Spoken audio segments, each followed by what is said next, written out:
तो देखो बच्चों, पिछली क्लास में काइनेटिक थ्योरी ऑफ गैसेस में हम जो है कहाँ तक पढ़ चुके थे। गैस लॉस कर चुके थे, है ना। अब इसमें न्यूमेरिकल प्रॉब्लम्स होते हैं, वो हम यहाँ पे न्यूमेरिकल्स कर लेते हैं ना। तो जैसे मान लीजिए कि आपको ये ऐसा टाइप का क्वेश्चन पूछा जाए कि भाई ये कंटेनर है इस तरीके से बच्चों, और इस कंटेनर के अंदर जो है एक पिस्टन लगा हुआ है इस तरीके से, और ये जो पिस्टन है ये मूवेबल पिस्टन है, ऐसा बोला गया है। ये मूव कर सकता है, ऊपर नीचे मूव कर सकता है। Movable piston piston. फिर उसके बाद ये बोला गया है कि यहाँ पे नीचे एक गैस फिल की गई है, ऊपर के पोर्शन में भी पार्टीशन, पिस्टन ने पार्टीशन क्रिएट किया हुआ और ये मूव कर सकता है। ऊपर भी गैस फिल की हुई है, नीचे भी। तो नीचे ये बोला गया है कि अभी फिलहाल 2V वॉल्यूम का गैस फिल किया हुआ है, ऊपर जो है वो V वॉल्यूम में गैस फिल की गई है ना बच्चों। तो ये आपको दिया गया है। तो यहाँ पे जो वॉल्यूम की वैल्यू है, मतलब V की वैल्यू है, वो आपको क्वेश्चन में दी गई है। तो V की वैल्यू है 100 सेंटीमीटर क्यूब, है ना, ऐसा बोल दिया गया। और यहाँ पे जो है टेम्परेचर, तो इस गैस का टेम्परेचर T है, तो इस गैस का भी टेम्परेचर T है, और T की वैल्यू दी गई है 300 केल्विन। ठीक है बच्चों। और यहाँ पे जो पिस्टन का एरिया ऑफ क्रॉस सेक्शन है, जो यहाँ पे एरिया ऑफ क्रॉस सेक्शन है, वो आपको दिया गया है 1 मीटर स्क्वायर। तो ये एरिया ऑफ क्वेश्चन है। और ये कहा गया ये मूवल पिस्टन तो है, बट अभी फिलहाल रेस्ट पे, मतलब इक्विलिब्रियम में, इक्विलिब्रियम में, है ना बच्चों। तो मेरे ख्याल से ये बात आपको क्लियर हो गई होगी। तो इतनी चीजें आपको बोली गई हैं, ठीक। तो आपसे बोला जा रहा है कि भाई अगर ऐसी स्थिति है, ये सारी चीजें हैं, तो आपको बताना है कि यहाँ पर बच्चों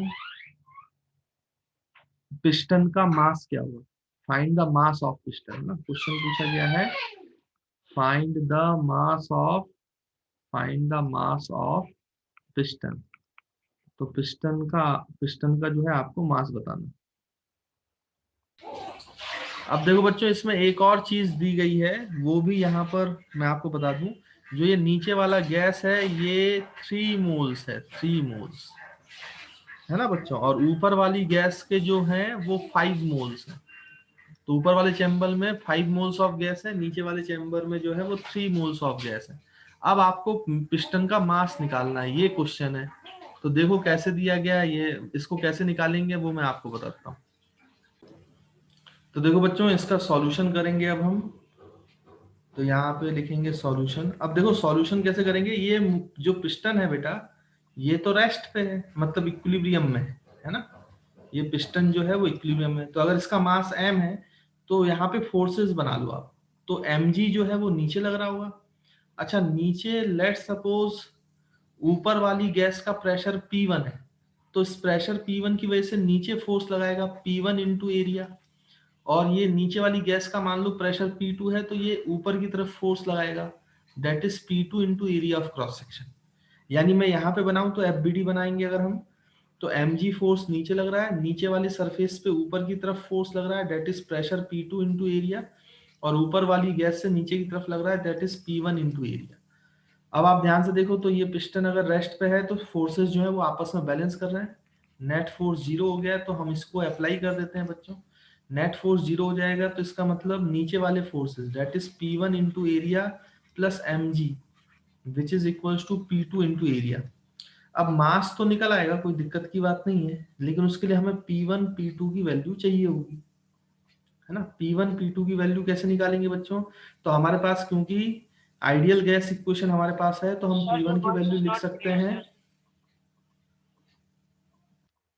तो देखिए बच्चों, ये हमने फोर्स की बैलेंसिंग कर ली। अब जो आपका बच्चों मास निकालना है, तो मास की वैल्यू यहां से आ जाएगी पिस्टन की कितनी, P2A minus P1 into area divide by g, है ना। मास के साथ जी का मल्टीप्लाई था, उसको नीचे ले गए, P1 एरिया को उधर ले गए।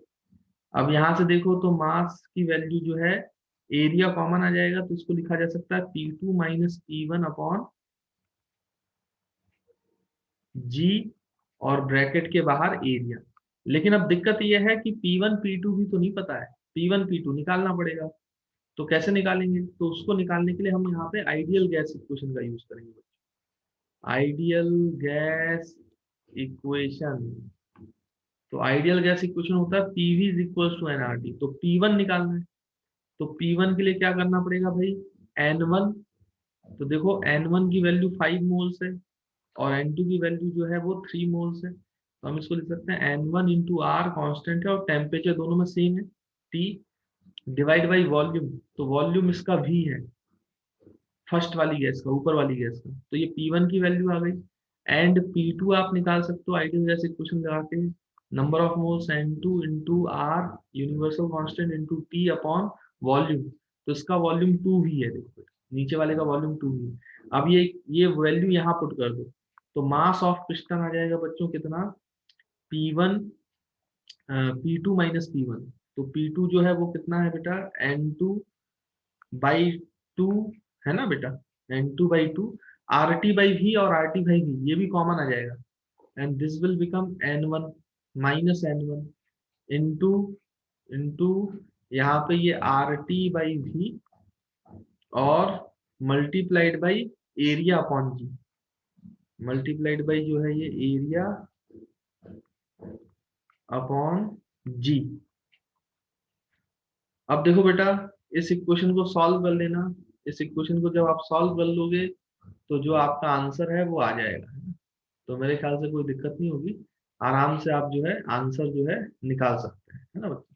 अच्छा, यहाँ पे थोड़ी सी एक मिस्टेक हो गई है, ये नेगेटिव में आएगा मास, नेगेटिव में नहीं आता बेटा। यहाँ पे मैंने गड़बड़ ये कर दी है कि N1 की वैल्यू जो है वो 3 है, 3 है ना, N1 की वैल्यू 3 है और N2 की वैल्यू जो है वो 5 मोल्स। हाँ, अब सही आएगा आंसर। अब आप सॉल्व करना तो आपको आंसर मिल जाएगा ना, कर सकते हो मेरे ख्याल से, कोई दिक्कत की बात नहीं है ना। ये N1 की वैल्यू 2 लीजिएगा, 2 मोल से ऊपर वाली गैस है ना, तो आंसर नेगेटिव में नहीं आएगा, नहीं तो फिर आप बोलोगे मास नेगेटिव में आ गया ना। क्वेश्चन में थोड़ा सा गड़बड़ हो गया था। ये ऊपर 2 मोल्स दिया है, नीचे वाले में 5 मोल्स है, नीचे वाली गैस का 5 मोल्स। अब आप सॉल्व करोगे तो आंसर जो है पॉजिटिव में आ जाएगा, मास आ जाएगा आपको, है ना। तो इसको सॉल्व कर लेना बेटा। N2 की वैल्यू आपके पास है 5 मोल्स, N1 की वैल्यू है ही आपके पास 2 मोल्स, और R की वैल्यू आपको पता ही है 8.13, टेम्परेचर पता है 300 केल्विन, वॉल्यूम पता है 100 सेंटीमीटर क्यूब, इसको मीटर क्यूब में कन्वर्ट कर लेना, और एरिया अपॉन जी, एरिया 1 मीटर स्क्वायर है और जी को 10 ले सकते हैं। आज सारी वैल्यूज सब पुट करोगे तो मास की वैल्यू आ जाएगी। तो कैलकुलेशन वाला पार्ट मैं आपके ऊपर छोड़ता हूँ, इसको होमवर्क में कर लेना। अब देखो बच्चों, और कैसे क्वेश्चन पूछे जाएंगे। जैसे मान लो आपसे बोला गया कि एक ऐसा कंटेनर है, कंटेनर में ये पिस्टन लगा हुआ है, तो ये पिस्टन जो है उसका मास कुछ होगा, अभी हम लिख लेंगे, और ऊपर जो है वो एटमॉस्फेयर है और अंदर गैस फिल है, गैस फिल, अंदर गैस फिल है, और गैस का प्रेशर मान लो P है। तो हमें गैस का प्रेशर बताना है कितना होगा। ये बोला गया कि जो पिस्टन का एरिया क्रॉस सेक्शन है वो 1 मीटर स्क्वायर है, और इस पिस्टन का मतलब आपको प्रेशर ऑफ गैस फाइंड करना है। Find the pressure of gas, find the pressure of gas when, तो यहाँ पे दो केसेस के रूल है, when mass of piston is equals to, mass of piston is equals to 0, और सेकंड केस में बोला है कि मास ऑफ पिस्टन आपको लेना है 10 kg। तो आपको बताना है कि प्रेशर गैस का क्या होगा, एक बार तब जब पिस्टन मासलेस होगा, मासलेस होगा मतलब उसका कोई मास नहीं होगा, और एक बार तब जब पिस्टन का मास होगा, और देखना है क्या अंतर आता है ना। तो इसको सॉल्व करते हैं भाई। देखो, तो फिर से वही बात है बेटा कि अगर ये इस तरीके से रुका हुआ है तो इक्विलिब्रियम में है, मतलब रेस्ट पे रहेगा। तो हम यहाँ पे जो है फोर्सेस को बैलेंसेस कर सकते हैं। तो mg फोर्स जो है वो नीचे लगेगा, ऊपर से में एटमॉस्फेरिक प्रेशर का P0 A फोर्स लगेगा, नीचे से गैस का प्रेशर भी फोर्स लगाएगा P इंटू ए। तो P हमें निकालना है भाई। अब यहाँ पे हम फोर्सेस को बैलेंस कर दें क्योंकि इसको ये इक्विलिब्रियम में आ जाएगा। तो नीचे की तरफ mg लग रहा है बेटा, ऊपर से नीचे की तरफ P0 इंटू ए लग रहा है, नीचे से ऊपर की तरफ Pa लग रहा है, और इक्विलिब्रियम में है, रेस्ट में है। तो आप क्या करो, फोर्सेस को बैलेंस कर दो जैसे अभी हम करते आए। तो ये हो जाएगा mg plus P not into A is equal to P A. हमें p चाहिए था, तो p की वैल्यू कितनी आ जाएगी बेटा, a डिवाइड कर दो तो a और a कैंसिल हो जाएगा, तो यहाँ बचेगा p नॉट, और a mg से भी डिवाइड होगा तो ये हो जाएगा mg बाई a, है ना। और अगर आप ध्यान से देखो तो एरिया 1 मीटर वो है, तो ये p नॉट प्लस mg के बराबर हो जाएगा। अब केस नंबर 1, जब आपका मास ऑफ पिस्टन 0 है तो फिर प्रेशर कितना होगा गैस का बेटा, तो प्रेशर ऑफ गैस जो है, मास को 0 कर दो तो पी नॉट के बराबर होगा, पी नॉट के बराबर, यानी एटमॉस्फेरिक प्रेशर के बराबर। यानी अगर मासलेस पिस्टन होता है तो मासलेस पिस्टन के ऊपर जो एटमॉस्फेयर का प्रेशर होगा वही अंदर का प्रेशर होगा, या एक चैम्बर में जो प्रेशर होगा वही प्रेशर दूसरे चैम्बर में होगा, अगर वो मासलेस होगा, है ना। ये इंपॉर्टेंट है, मासलेस पिस्टन में ऐसा होता है। अब जब पिस्टन का मास है तो प्रेशर गैस का फिर चेंज हो जाएगा, तो अब गैस का प्रेशर जो है वो हो जाएगा मास, पिस्टन के मास होने के बाद P not plus M G, और m जो है बेटा वो 10 है ही, g की वैल्यू 10 आप ले ही सकते हो, और पी नॉट आपको पता ही है 10⁵ पास्कल, ये तो हम पहले पढ़ चुके हैं। आप यहाँ अप्लाई करना तो आपको आंसर मिल जाएगा, है ना। तो प्रेशर ऑफ गैस देखो बढ़ गया है ना, mg वैल्यू उसकी बढ़ गई, तो मास जब पिस्टन है तो फिर अंदर का प्रेशर जो है वो इंक्रीज कर जाता है ना, फिर वो पी नॉट के बराबर नहीं होगा। तो बेसिकली ये कॉन्सेप्ट आपको इस सवाल से सीखना था, तो आई होप आपको ये सवाल भी बच्चों क्लियर हुआ। तो देखिए बच्चों, और कैसे क्वेश्चंस पूछे जा सकते हैं इसमें।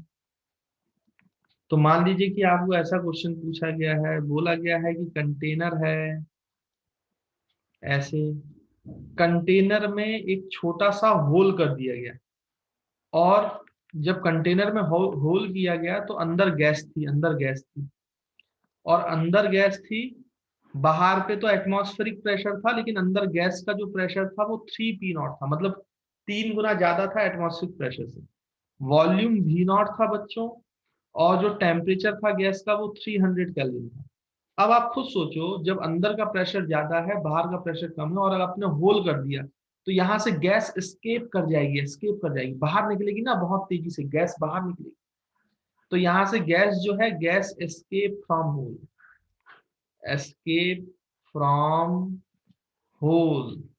तो आपको ये बताना है कि गैस के कितने नंबर ऑफ मोल्स जो हैं वो होल से एस्केप कर गए, और आपको बोला है कि पी नॉट की वैल्यू 10⁵ पास कर लेना। ये बोल दिया है क्वेश्चन में कि पी नॉट की वैल्यू 10⁵ पास कर लेना है, और आपसे क्वेश्चन पूछा गया है कि find the number of moles of gas escaped, of gas escaped. ये आपसे बोला गया भाई, ये क्वेश्चन, मेरे ख्याल से आपको क्वेश्चन जो है वो बच्चों क्लियर हुआ। तो देखिए बच्चों, इसका जो है आंसर कैसे निकाला जाएगा, तो हम आंसर निकालते हैं इसका, देखें। तो यहाँ पे आप सोल्यूशन करिए, आप खुद ध्यान दो बेटा, इसमें गैस तब तक एस्केप करेगी जब तक इसका प्रेशर 3p0 से बदल के p0 नहीं हो जाता, मतलब जब दोनों का प्रेशर सेम हो जाएगा बाहर और अंदर का, तो गैस एस्केप करना बंद कर देगी। गैस तभी तक एस्केप करेगी जब तक ये बाहर नहीं जाए।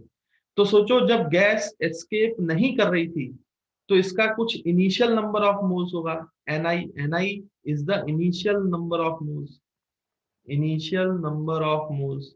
और फिर जब गैस एस्केप कर जाएगी तो nf हो जाएगा, मतलब फाइनल नंबर ऑफ मोल्स बचेगा, फाइनल नंबर ऑफ मोल्स जब प्रेशर पी नॉट के बराबर हो जाएगा, final number of moles after gas escaped, after gas escaped, है ना बच्चों। अब आपको पता है कि कितने नंबर ऑफ मोल्स एस्केप किए हैं, तो जो इनिशियल था और जो फाइनल बचा, जैसे मान लो इनिशियल 2 था और फाइनली बचा 1, तो जो उनका डिफरेंस है 1 मोल वो निकल गया होगा ना बेटा। पहले अगर उसमें 2 मोल था और अभी 1 मोल बचा है, तो 1 मोल मतलब निकल गया है, तो आपने क्या किया 2 - 1, यानी जो नंबर ऑफ मोल्स एस्केप्ड है, नंबर ऑफ मोल्स एस्केप्ड, उनको निकालने का तरीका ये है, नंबर ऑफ मोल्स एस्केप्ड जिसको हम डेल्टा एन से रिप्रेजेंट कर रहे हैं, तो वो आप लिख सकते हो final number of moles minus initial number of, मतलब जितना फाइनल, जैसे मैं बोलूँ फाइनली जो है वो 2 मोल बचा, और जब गैस एस्केप करना चालू करी थी तब 5 मोल थे, तो 5 से 2 बचे ना, तो बेटा उनका डिफरेंस जो है 3 मोल, वही तो बाहर गया होगा, तभी तो 2 बचा है। इसलिए number of final number of moles minus initial. अब फाइनल इनिशियल नंबर कैसे निकालेंगे? तो बच्चों ideal gas equation, ideal gas equation हम जानते हैं, PV is equal to NRT. तो यहाँ से नंबर ऑफ मोल्स की वैल्यू लिख सकते हैं पीवी अपॉन आरटी। अब final initial number of moles देखो, तो initial number of moles, initial pressure, तो वो बेटा 3p0 है। इनिशियल वॉल्यूम, तो वो बेटा v0 है, डिवाइड बाई आर, और टेम्परेचर जो है वो 300 केल्विन है, अभी मैं केवल टी लिख रहा हूँ। वैसे ही आप फाइनल नंबर ऑफ मोल्स भी निकाल सकते हैं। फाइनल नंबर ऑफ मोल्स जो है, प्रेशर घटकर कितना हो गया भाई, p0 हो गया, है ना बच्चों। वॉल्यूम जो है वो अभी भी कितना है बेटा, v0 है, और divide by R into T, है ना।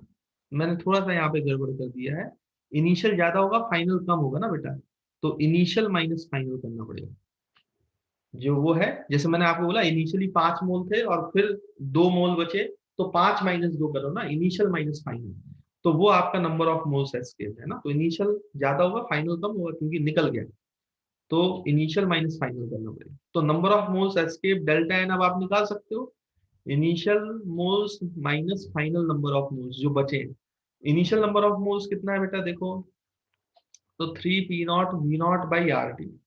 फाइनल नंबर ऑफ मोल्स कितना है बेटा, p0 v0/rt।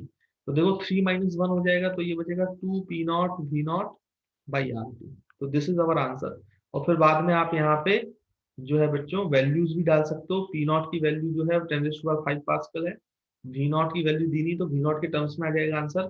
r की वैल्यू 8.3 डाल देना, टेम्परेचर की वैल्यू 300 डाल देना, ये सारी वैल्यूज डाल के सॉल्व करना, तो आपको आंसर मिल जाएगा इन टर्म्स ऑफ v0, है ना। तो आई होप इस टाइप की क्वेश्चन, एस्केप वाले क्वेश्चन, मोल्स कितने निकल गए, ऐसे क्वेश्चंस भी आएंगे तो आप उनको आसानी से सॉल्व कर सकते हैं। तो कॉन्सेप्ट मैंने आपको बता ही दिया है ना, तो आप ऐसे सॉल्व कर लेना, कैलकुलेशंस कर लेना। तो देखिए बच्चों, जो अब ये क्वेश्चन पूछ सकते हैं उसमें ऐसा होता है कि थोड़ी बहुत मैकेनिक्स भी इन्वॉल्व करेंगे, एनएलएम वगैरह कॉन्सेप्ट भी यूज कर लेते हैं वो, तो बच्चों को वो क्वेश्चन टफ लगते हैं। लेकिन अगर आपके पुराने कॉन्सेप्ट क्लियर है और अभी आपको समझ में चीजें आ रही हैं अच्छे से, तो आप इस टाइप के क्वेश्चन कर सकते हो, ऐसी कोई बड़ी बात नहीं है। तो हुआ क्या बेटा कि यहाँ पे एक सिलेंडर था, सिलेंडर में ऐसे पिस्टन लगा हुआ है, ऐसे पिस्टन लगा हुआ है ना, ये बोला गया था। और ये जो सिलेंडर है इसमें गैस फिल है, और इस गैस का जो टेम्परेचर है फिलहाल वो 300 केल्विन है, ऐसा कहा गया। पिस्टन जो है बच्चों वो रेस्ट पे था, कोई दिक्कत की बात नहीं थी। उसके बाद इस पिस्टन से एक स्प्रिंग भी अटैच कर दी गई, और स्प्रिंग भी अपनी नेचुरल लेंथ पे थी, तो वो भी कोई फोर्स नहीं लगा रही थी, सब कुछ बढ़िया चल रहा था, है ना बच्चों। और बाहर एटमॉस्फेयर है, तो ऑब्वियस सी बात है यहाँ से इसका जो प्रेशर होगा बाहर वो एटमॉस्फेरिक प्रेशर तो है ही। अब यहाँ पे क्या हुआ बच्चों की, यहाँ पे इस कंटेनर का जो गैस का वॉल्यूम है वो v0 है, अभी कंटेनर का वॉल्यूम v0 है। फिर इसमें क्या किया गया कि हीट किया गया बच्चों, यहाँ पे हीट की गई, गैस को हीट किया गया। अब जब गैस को हीट किया गया तो ऑब्वियस सी बात है, हीट करेगा तो पार्टिकल्स दूर दूर जाएंगे, मतलब गैस का वॉल्यूम बढ़ेगा और टेम्परेचर भी बढ़ेगा। तो गैस का वॉल्यूम बढ़ेगा, टेम्परेचर बढ़ेगा, तो पिस्टन आगे खिसकेगा, ये मूवेबल पिस्टन है, मूवेबल। और पिस्टन आगे खिसकेगा तो कंप्रेस होगी स्प्रिंग, जो होगी बेटा वो कंप्रेस होगी, स्प्रिंग कंप्रेस होगी। तो उन्होंने बोला कि हमने इसको तब तक हीट किया, इसको तब तक हीट किया, ये इसकी नेचुरल लेंथ थी भाई स्प्रिंग की, तो स्प्रिंग थोड़ा सा कंप्रेस हो गया, तो यहाँ पे पिस्टन यहाँ आ गया, तो स्प्रिंग में जो कंप्रेशन हुआ नेचुरल लेंथ से वो मान लो x हो गया, तो ये स्प्रिंग कंप्रेस्ड हो गया ऐसे। देखो ये आपका रिजिड सपोर्ट यहीं पे है, और इसका जो पिस्टन इधर आ गया तो ये वॉल्यूम बढ़ गया बेटा गैस का। वॉल्यूम बढ़ के उन्होंने बोला कि वॉल्यूम बढ़ के जो गैस का वॉल्यूम हो गया वो 1.5 वी नॉट हो गया। पहले वी नॉट था, 1.5 वी नॉट, और टेम्परेचर भी बढ़ के 300 से 400 केल्विन हो गया, और ये बढ़ गया और ये खिसक गया। अब इसमें ये जो कंप्रेशन आया ये कितना आया है यही निकालना है आपको। तो क्वेश्चन में पूछा गया find the compression, compression of spring. तो स्प्रिंग में कितना कंप्रेशन आया है ये आपको बताया गया है ना, मतलब ये आपको बताना है, ऐसा लिख लो, find the compression in spring, find the compression in spring. तो स्प्रिंग में कितना कंप्रेशन आया है तो ये आपसे पूछा गया। तो आई होप आपको तो बच्चों ये जो क्वेश्चन है ये अच्छे से क्लियर होगा, समझ में आया होगा। इसमें कुछ चीजें और दी गई हैं। के की वैल्यू दी गई है spring constant, that is 100 Newton पर मीटर। और ये जो पिस्टन है बेटा, इस पिस्टन का एरिया ऑफ क्रॉस सेक्शन भी दिया है, दैट इज 1 सेंटीमीटर स्क्वायर, है ना, 1 मीटर स्क्वायर नहीं है, 1 सेंटीमीटर स्क्वायर। तो ध्यान रखिएगा। अब आपसे ये क्वेश्चन को सॉल्व करने को कहा गया है, ठीक है। तो आई होप आपको अब क्वेश्चन जो है बच्चों वो अच्छे से समझ में आया होगा। अब देखिए बच्चों, इसको कैसे सॉल्व किया जाए। तो आपको पता है जैसे ही ये स्प्रिंग कंप्रेस होना चालू होगा तो इसको इस तरफ से एक फोर्स लगेगा, डेट इज इक्वल्स टू के एक्स। अगर ये एक्स कंप्रेस हो गया है, एक्स हमें निकालना है, तो के एक्स फॉर्म, भाई स्प्रिंग तो फोर्स लगाएगा ही और टूवर्ड्स नेचुरल लेंथ लगाता है। साथ में एक फोर्स और लग रहा है बेटा इस साइड, वो है एटमॉस्फेयर का, तो पी नॉट इंटू ए, ये भी लगेगा। और उसके बाद मान लो इस गैस का प्रेशर इनिशियली P1 था, तो प्रेशर भी चेंज हुआ होगा बच्चों। तो जो गैस का प्रेशर वो ऐसे फोर्स लगा रहा होगा, डेट इज P2 इंटू ए। और यहाँ पे पहले जब था तब यहाँ पे प्रेशर P1 इंटू एरिया लग रहा था, जब हीट नहीं किया गया था। और बाहर से स्प्रिंग फोर्स नहीं लगाएगा क्योंकि वो अपनी नेचुरल लेंथ में, केवल कौन फोर्स लगाएगा, एटमॉस्फेयर, तो वो P0 इंटू ए फोर्स लगा रहा था। अब क्योंकि अभी जब हीट नहीं किया तो ये पिस्टन जो है वो इक्विलिब्रियम में था, तो हम केस 1 बिफोर हीटिंग की बात करें, बिफोर हीटिंग, जब हमने हीटिंग नहीं की है तब अगर ये पिस्टन रेस्ट पे है, तो ऑब्वियस सी बात है ये दोनों जो प्रेशर है बच्चों, मतलब दोनों फोर्सेज जो बैलेंस कर रहे हैं एक दूसरे को, मतलब P1A जो है वो बैलेंस हो रहा है P0A से। तो A कैंसिल हो गया, इसका मतलब जो बिफोर हीटिंग प्रेशर है वो एटमॉस्फेरिक प्रेशर के बराबर ही था, गैस का एटमॉस्फेरिक प्रेशर के बराबर था।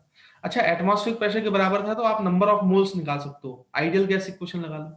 हमें पता है PV is equal to nRT, तो यहां से प्रेशर लिखेंगे P1, तो यहाँ पे नंबर ऑफ मोल्स आ जाएगा N, और ये R into T.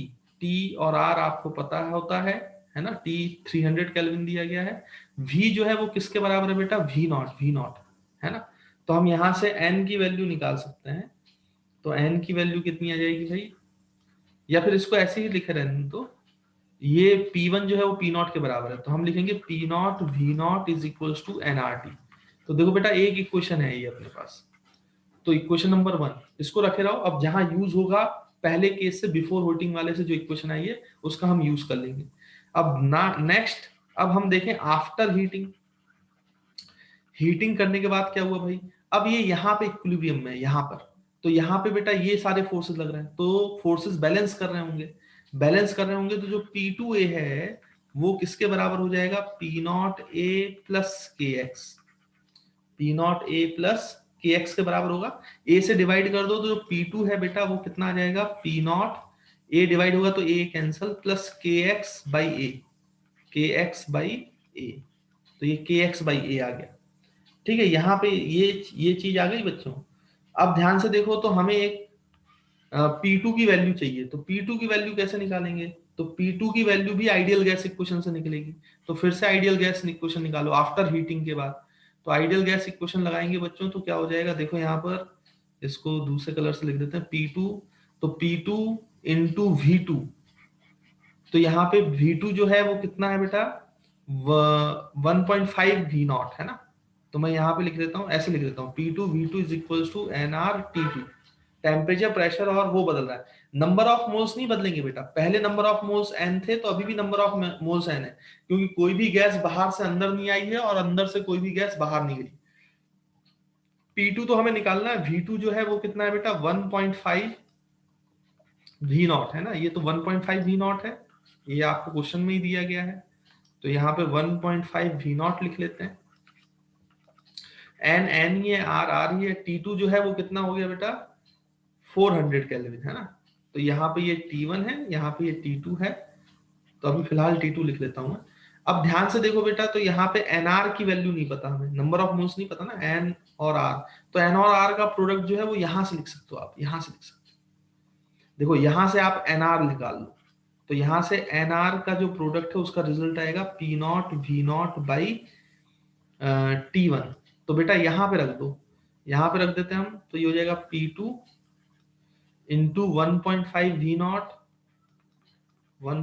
V0 is equal to NR की वैल्यू कितनी है बेटा, P0 V0 बाई T1, और T1 को लिख लेते हैं 300 केल्विन और T2 को लिख लेते हैं 400 केल्विन।